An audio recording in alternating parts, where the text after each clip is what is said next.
Yes बेटा, बताओ, जरूर बताओ। डैडी, जब मैं अपनी स्कूल ट्रिप पे मनाली गई थी, हिमाचल प्रदेश, तो मैंने बहुत सारी चीजें देखी। हमारे लैंड फॉर्म्स बदलते हुए देखे, मैंने डिफरेंट डिफरेंट ट्रीज देखे।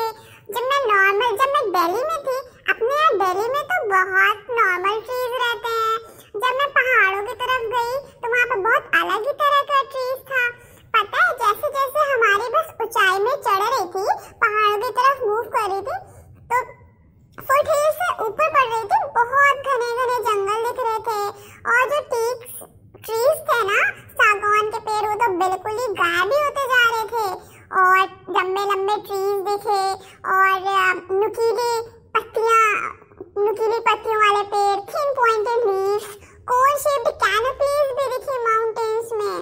और तो और मैंने देखा कि कॉनिफेरस ट्रीज। जब मैंने अपने टीचर से पूछा कि मैम ये किस तरह के फॉरेस्ट ट्रीज है, मेरी टीचर ने बोला बेटा ये कॉनिफेरस ट्रीज हैं। और पता है, मैंने बहुत ही ब्राइट फ्लावर्स देखे, बड़े बड़े पेड़ देखे, मतलब मजा आ गया। और एक बात बताओ डैडी, जब मैं मनाली से रोहतांग पास की तरफ गई तो मैंने देखा कि वहाँ पर जो जमीन है, बहुत छोटी छोटी सी घास है वहाँ पर, और पहाड़ों में बर्फ ढकी हुई है, कहीं कहीं पर स्नो देखने को मिला मुझे, और डिफरेंट टाइप के वेजिटेशन, वाइल्ड लाइफ देखने को मिला। मजा आया मुझे मनाली वाली ट्रिप में। यस बेटा, you are right. You know what, जब मैंने बहुत जगह ट्रैवल किया है, कई सारे कॉन्टिनेंट्स को विजिट किया है, तो मैंने different wild lifes, vegetation, different land forms को देखा है। जब मैं वेस्टर्न एरियाज में जाता हूँ तो मुझे डेजर्ट मिलते हैं। जब मैं नॉर्थ पोल की तरफ या फिर साउथ पोल की तरफ जाता हूँ तो मुझे पोलर रीजन मिलते हैं। ये सब कुछ, ये सारा वेजिटेशन, लैंडफॉर्म्स, ये सब कुछ टेम्परेचर, रेनफॉल पे डिपेंड करता है बेटा, क्लाइमेट पे डिपेंड करता है। हम जिस कॉन्टिनेंट में रहते हैं वहाँ का जो क्लाइमेट है, जो वेदर है, वो सब तरह का, यहाँ पर गर्मी, सर्दी, बारिश सब कुछ होता है। इसलिए जब हम लोग दिल्ली में हैं तो यहाँ पर हम अलग तरह का प्लांट्स देखते हैं, अलग तरह के लैंडफॉर्म्स देखते हैं। जैसे जैसे हम ऊंचाई की तरफ बढ़ते जाते हैं, हायर लैटिट्यूड्स की तरफ बढ़ते जाते हैं, हमको कैनोपीज दिखते हैं, हमको डीप जंगल्स दिखते हैं, और ऊंचाई पे बढ़ते हैं तो हमें कॉनिफेरस ट्रीज दिखना शुरू हो जाते हैं, और थोड़ा सा हाई लैटिट्यूड्स पे बढ़ते हैं तो हमको छोटी छोटी घास और पहाड़ों पे बर्फ दिखने लगती है ना बच्चे। I hope you enjoyed your Manali trip and also see the variety of vegetation. Yes, Daddy, Himalayas have almost all variety of vegetation, which one can see only moving from equator to the polar region. हा हा हा हा बच्चे, सही कह रहे हो। Okay daddy, अब मैं चलती हूँ, मेरी क्लास का टाइम हो रहा है। आज मेरी ma'am natural vegetation and wild life वाली क्लास लेने वाली हैं। ओके बेटा, बाय बाय। तो बच्चों, कैसी लगी सलीमा और उसके फादर के बीच की conversation? I hope you enjoyed. Now अब थोड़ी सी पढ़ाई कर लेते हैं। आज का हमारा चैप्टर नंबर 6 यानी कि natural vegetation and wild life. सबसे पहले हमें ये जानना चाहिए कि नेचुरल वेजिटेशन क्या होता है। किस चीज़ की बात कर रही थी सलीमा, किन प्लांट्स की बात कर रही थी, क्या वेजिटेशन क्या है? नेचुरल वेजिटेशन का मतलब बहुत सिंपल है। इसका मतलब ये है जो पेड़ पौधे ह्यूमन के बिना इंटरवीन के खुद से बड़े हो गए हों, खुद से उग गए हों, खुद से ग्रो अप कर रहे हों, वही होते हैं नेचुरल वेजिटेशन। नेचुरल का मतलब जो प्रकृति खुद से हमको दे रही है, और वेजिटेशन यानी कि प्लांट्स, जो प्लांट्स खुद से उग रहे हों, इसमें किसी ह्यूमन का इंटरवेंशन ना हो, ह्यूमन के थ्रू उनको ना डेवलप किया गया हो, बस वही नेचुरल वेजिटेशन है। और इस चैप्टर में हम ये देखेंगे कि ये नेचुरल वेजिटेशन पूरे वर्ल्ड में कहाँ कहाँ पर किस किस तरह के फॉरेस्ट, प्लांट्स, ट्रीज देखने को मिलते हैं। तो चलो फिर शुरुआत करते हैं और जानते हैं कि नेचुरल वेजिटेशन का कारण क्या होता है, क्या क्या फैक्टर्स डिपेंड करते हैं in different varieties of trees के लिए। यहाँ पर लिखा हुआ है there is a close relationship between height of land and the character of vegetation. बोला गया है कि हाइट ऑफ लैंड यानी कि जब हम थोड़ा सा हायर लैटिट्यूड्स की तरफ बढ़ते हैं, यानी कि नॉर्थ पोल की तरफ बढ़ते हैं, तो क्या होता है ना, वेजिटेशन के लिए, नेचुरल वेजिटेशन के लिए हाइट मैटर करती है। वेजिटेशन के कैरेक्टर यानी कि कह सकते हो प्लांट्स के कैरेक्टर्स का और ऊंचाई पर जाने का, ऊंचाई पर पहुंचने का बहुत ही ज़्यादा क्लोज रिलेशन है।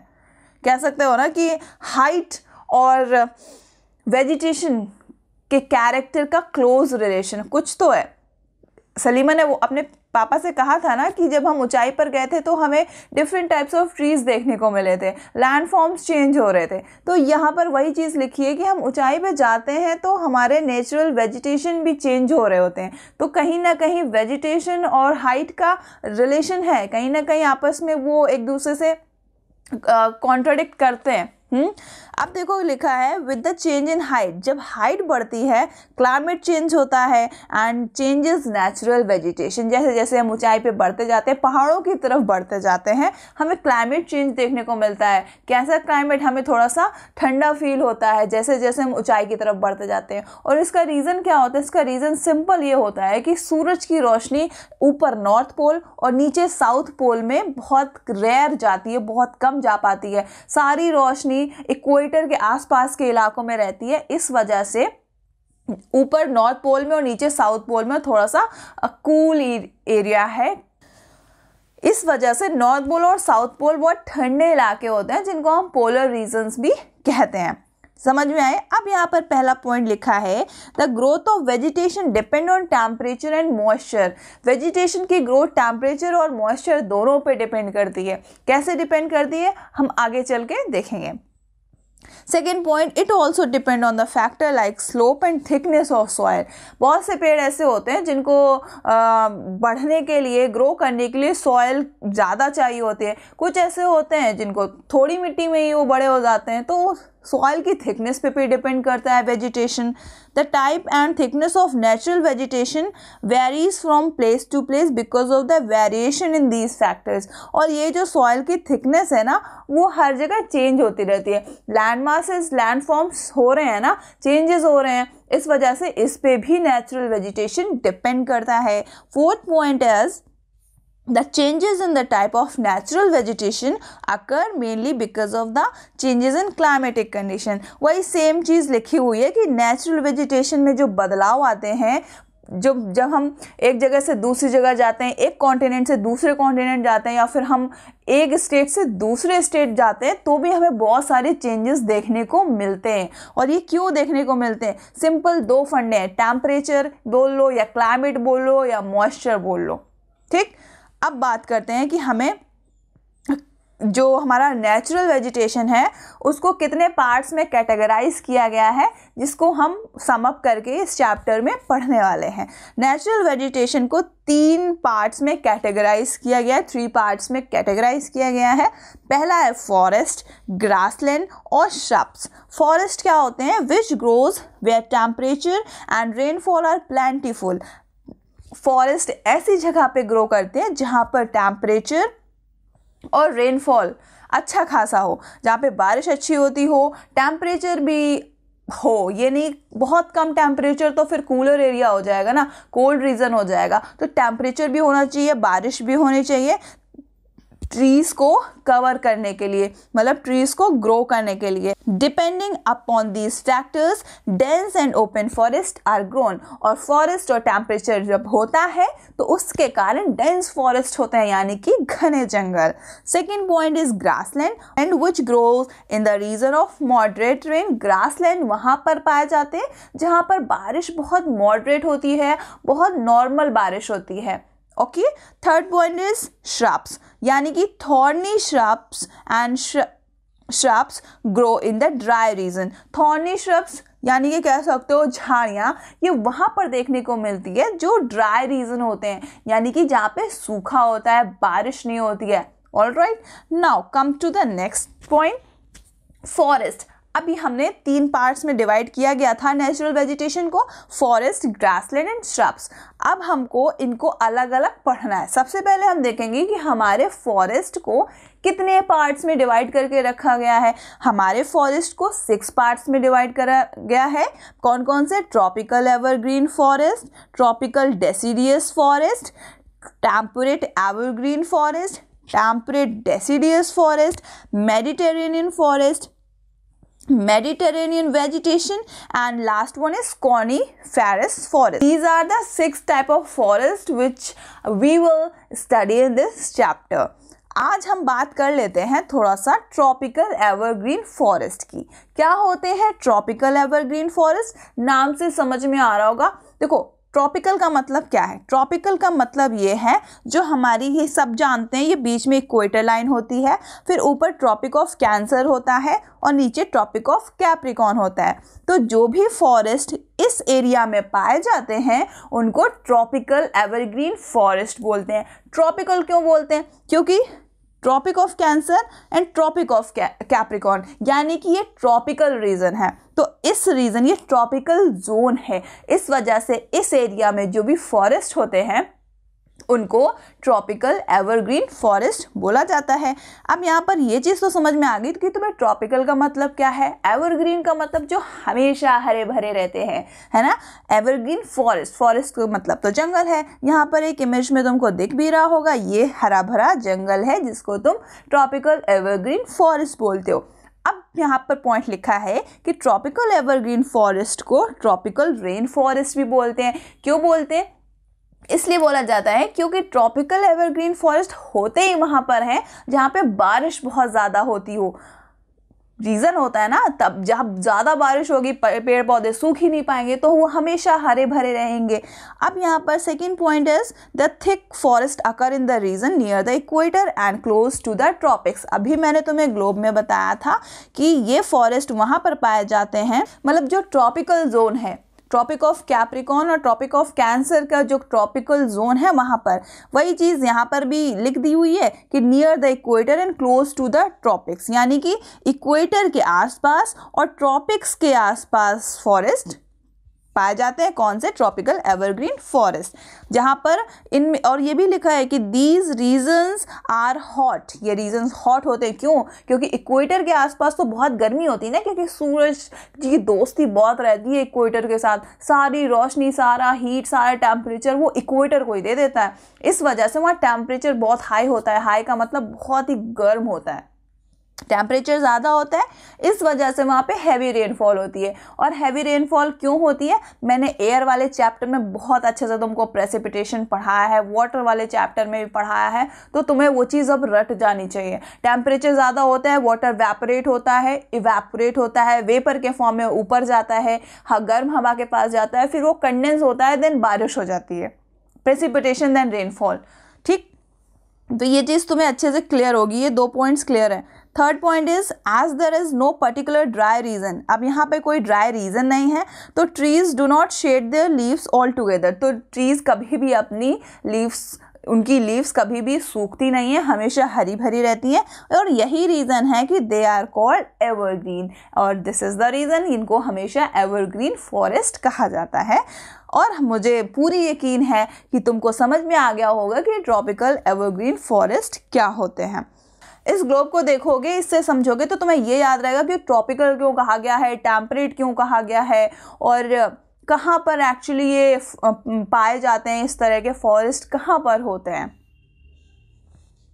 ठीक है, और फिर लिखा हुआ है the thick canopies of the closely spaced trees do not allow the sunlight to penetrate inside the forest even in the day time. बोला गया है थिक कैनोपीज होती हैं। थिक कैनोपीज का मतलब ये होता है कि ये जो ऊपर वाला हिस्सा है ना पेड़ पौधों का, ये इतना घना होता है ना कि ये सूरज की रोशनी ज़मीन तक पहुंचने ही नहीं देता है। या दिन में सूरज की रोशनी ज़मीन तक पहुंच ही नहीं पाती है, तो नीचे तो बिल्कुल हरा भरा, वहाँ तो बहुत हरा भरा होगा। सोचो, घास कभी नहीं सूखती होगी क्योंकि सूरज की रोशनी नीचे जा ही नहीं पाती है। वही चीज़ कैनोपीज का मतलब समझ गया था। Thick canopy of the closely spaced trees do not allow sunlight to penetrate inside the forest even in the day time. Second point, hardwood trees, बहुत ही हार्डवुड ट्रीज पाए जाते हैं ऐसे इलाकों में, जैसे कि रोजवुड। रोजवुड, तुमने इसको हिंदी में शीशम बोलते हैं, तुमने ये पेड़ देखा भी होगा, शीशम। और फिर इबोनी, महागोनी आर कॉमन हेयर। अब देखो, इबोनी और महागोनी किसी पर्टिकुलर ट्री का नाम नहीं है, बल्कि उन वेराइटी ऑफ ट्रीज का नाम है। उन ट्रीज को इबोनी और महागोनी में कंसीडर किया जाता है जो कि बहुत हार्ड, जिनकी वुड बहुत हार्ड होती है, जो कि ब्राउनिश कलर में होती हैं और जिनका यूज़ फर्नीचर्स वगैरह में किया जाता है। और यहाँ पे कुछ फैक्ट्स लिखे हुए हैं, ये तुम्हारी बुक के थे। Do you know the tropical evergreen forest in Brazil is so enormous that is like the lungs of the earth. Brazil, देखो ब्राज़ील जो हमारा कंट्री है वो इक्वेटर के आसपास लाया करता है। इस वजह से वहाँ पर इक्वेटर के आसपास, तुम्हें पता ही है, टेम्परेचर ज़्यादा होता है, हैवी रेनफॉल होती है।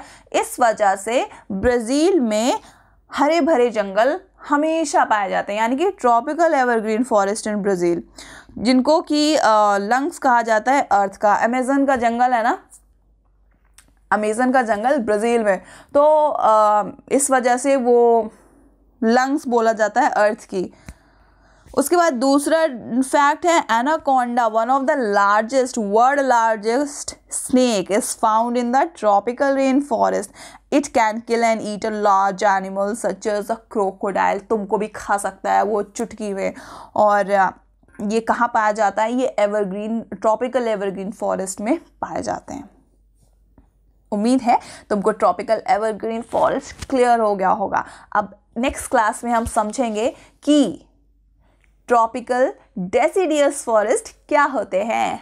वन बाय वन हम सारे फॉरेस्ट को क्लियरली अंडरस्टैंड करेंगे।